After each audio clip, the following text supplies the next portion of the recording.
Hora de falar de economia aqui no Jornal Eldorado, direto de Brasília. Adri, bom dia. Bom dia, oi, Heisen, bom dia, ouvintes da Eldorado. Bom, vamos começar falando, a gente detalhou mais cedo aqui, agora há pouco, o pacote anunciado ontem pela equipe econômica, com medidas aí para um ajuste fiscal, para reduzir o rombo nas contas públicas. O que se avalia desse pacote, hein, Adri?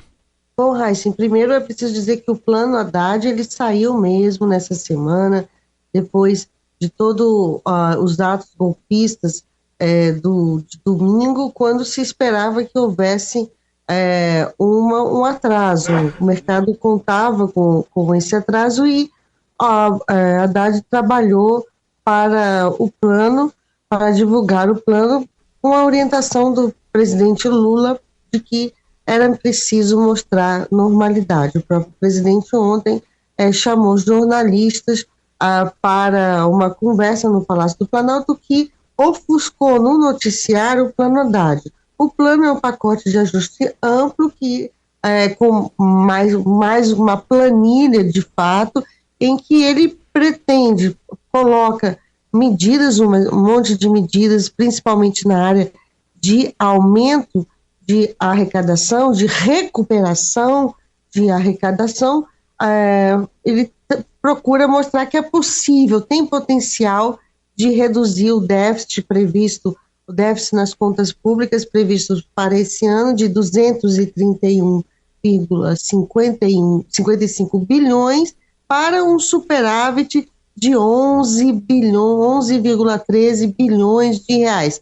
É uma diferença, um ajuste potencial, deixar claro aqui, Heisen, não se trata de que isso pode de fato acontecer, de 242 bilhões, quase 243 bilhões de reais para melhorar as contas públicas. Esse pacote, no entanto, é amplo, mas Haddad disse que o que ele garante é um déficit entre 0,5% e 1% do PIB, o que dá em torno aí de 100 bilhões de reais, ou seja, um pacote que procura dar uma virada, colocando as contas no azul ainda esse ano, de 11 bilhões de reais, mas que na prática a Haddad foi lá e colocou o que ele espera mesmo, que ele garante, na palavra dele, garante, foi ele que disse, em torno de um déficit em torno de 100 bilhões de reais.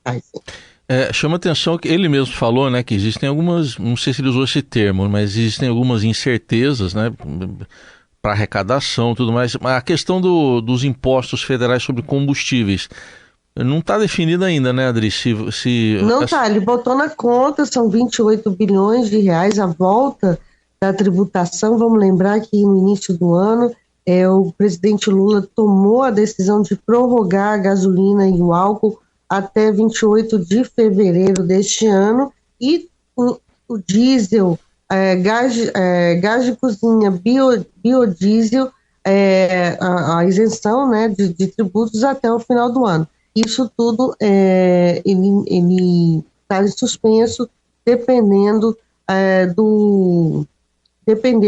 da decisão do presidente Lula sobre como que vai acontecer. Então temos aí um embate no final de fevereiro para ver o que acontece. Outro ponto que não está decidido, deixou claro o ministro Haddad, com relação ao aumento do salário mínimo para 1.320, que daria um ganho real acima da inflação em relação ao salário do ano passado, em torno de 3%.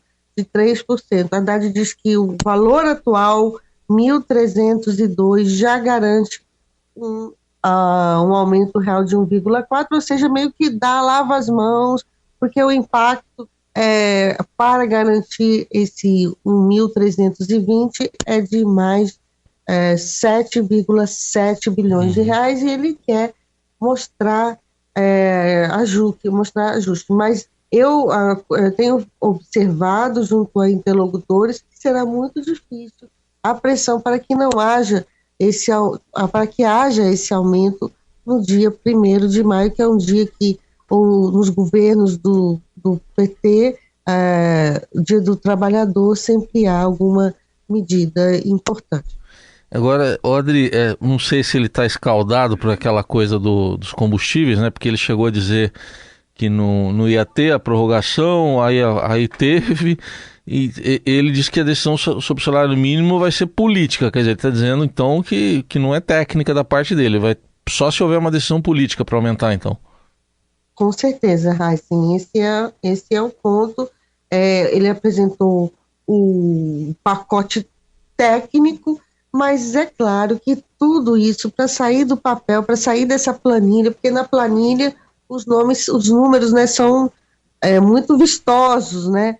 Vai depender de uma ação política, não só do presidente Lula, mas também do Congresso. Em nenhum momento na entrevista, Haddad, os seus principais auxiliares que estavam sentados ao lado dele, falaram da relação com o Congresso, porque o Congresso vai ter que aprovar essas medidas. A gente sabe também que quando chega lá uma medida provisória, começam a colocar um monte de jabuti, jabuti são pateras estranhas, e eles incluíram nesse pacote, Raíssen, um plano de litígio zero, um plano, uma renegociação de dívida tributária das empresas e das pessoas físicas. E isso, eles dizem que não é refis, que não se trata de refis, porque o pagamento é em até 12 meses, os refis são muito longos, pagamentos muito longos, mas eu aqui nas minhas palavras de quem já acompanhou mais de 20 refis, é um mini refis. Uhum. E assim, para a gente fechar esse assunto aí da equipe econômica, você viu ali, né, estavam todos na mesa, o que você observou assim do entrosamento de Fernando Haddad com Simone Tebet? Olha, a Tebet, ela chegou com toda a equipe dela, falou bastante do decreto que trata da sua área, um decreto em que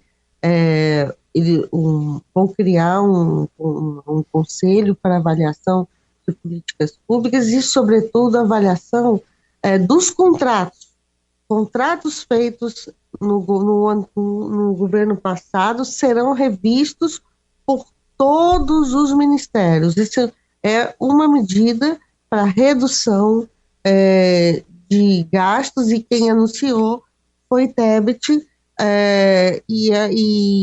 no pacote inteiro se espera uma economia de despesas de 50 bilhões de reais. Uhum. Bom, outro assunto para a gente tratar aqui, teve uma decisão, primeiro que tomou posse ontem a nova presidente da Caixa, Rita Serrano, e já houve um anúncio da suspensão daquele consignado que você criticou muito aqui, o consignado que era do Auxílio Brasil, que agora vai ser Bolsa Família. A nova presidente diz que tem lá uma suspensão porque vai ser revisto o cadastro do programa pelo Ministério do Desenvolvimento Social. Então tem que haver essa revisão também sobre os juros da modalidade. Como é que você vê essa suspensão de algo que você já tinha falado que era problemático, né, Adri, no fim do ano passado? Exatamente, essa suspensão primeiro, na minha opinião, esse consignado nunca deveria ter saído sequer por meio de uma medida provisória, como foi lá no início do ano passado, em março do ano passado. Um programa de empréstimo consignado para pessoas brasileiros que estão recebendo transferência de renda, né, e comprometendo essa renda ainda mais. No caso de quem pegou consignado, um comprometimento de R$ 160 para quem recebe R$ 600, 24 meses, 2 anos para pagar, juros, Raíssen, de 50% ao ano. Então, esse consignado, já coloquei aqui, já escrevi matéria também, vai ter que ter uma negociação aí de perdão. Isso está em jogo, e o governo, os órgãos fiscalizadores têm que realmente responsabilizar quem colocou esse financiamento na rua, esse empréstimo na rua, que vai parar, ou Uhum. quem vai ter que pagar é o banco, a Caixa, que em última instância somos nós, porque o banco é 100% da União, então se a Caixa tem esse prejuízo, quem vai ter é o Tesouro ou a Caixa. Por quê? As pessoas passam, vai ter inadimplência? Não, o consignado, eles já recebem com desconto, né? Então não há que se falar em inadimplência, porque quem pegou vai estar já recebendo menos, mas aquela finalidade que é o programa, né, que é o programa de transferência de renda, que é garantir sobrevivência a esses brasileiros, ela está comprometida. Por isso uma solução mais cedo ou mais tarde, Heisen pode apostar, vai acontecer. Muito bem, tá aí a análise da economia com a Adriana Fernandes, que volta na segunda, aqui é o Jornal Eldorado. Obrigado, Adri, bom fim de semana. Bom fim de semana, Heisen. Fim de semana, Heisen.